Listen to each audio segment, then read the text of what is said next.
God bless.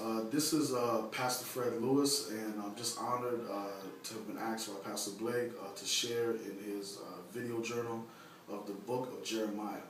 And I want to begin on this devotional on chapter 15 of Jeremiah. And it says in verse 10, it says, "Woe is me, my mother, that you have borne me, a man of strife and a man of contention to the whole earth." In verse 17 it says, "I did not sit in the assembly of mockers, nor did I rejoice. I sat alone because of your hand."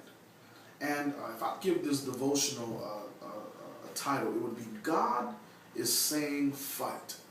God is saying fight. Now I have news for you. The minute that you make a decision to do something great for God, in the area of preaching, in the area of speaking up for what is righteous, speaking up for what God is saying, I want you to know that you automatically become a man of contention. You automatically become a man of strife. You see, when everyone is speaking unrighteousness and you begin to start speaking the very words of God, what will happen to you is that you become controversial. The things that are accepted in society, in your generation, the things that are accepted within your church, the things that are accepted among the people that you maybe hang out with all the time.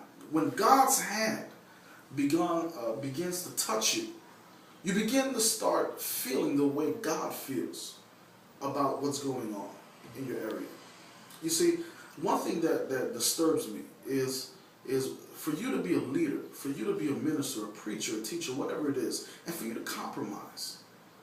You see, when you fight because you're not willing to compromise and accept the things that are around you. If you're going to be a Jeremiah in these days that you're living in, you have to be someone who's willing to fight.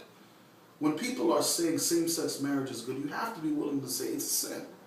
When people are listening to hip-hop music and rap music and going to the clubs and having sex before marriage and doing all these things that our generation is addicted to, you have to be willing to call it out, to live it, but also call it out and say what the Word of God says.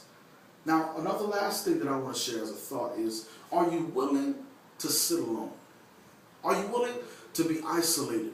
Are you willing to be the only person who's being a voice? You see, God is not interested in multitudes of people. He's only interested in one voice. He's interested in someone who's willing to sit alone. When all the congregation and assembly is together, he's looking for someone who's willing to allow his hand to come upon him, to be angry about what he's angry about, and to speak up. God is saying fight. Are you willing to go out there and do the work of God? Fight against the enemy. Stand against these things that so many people are supporting.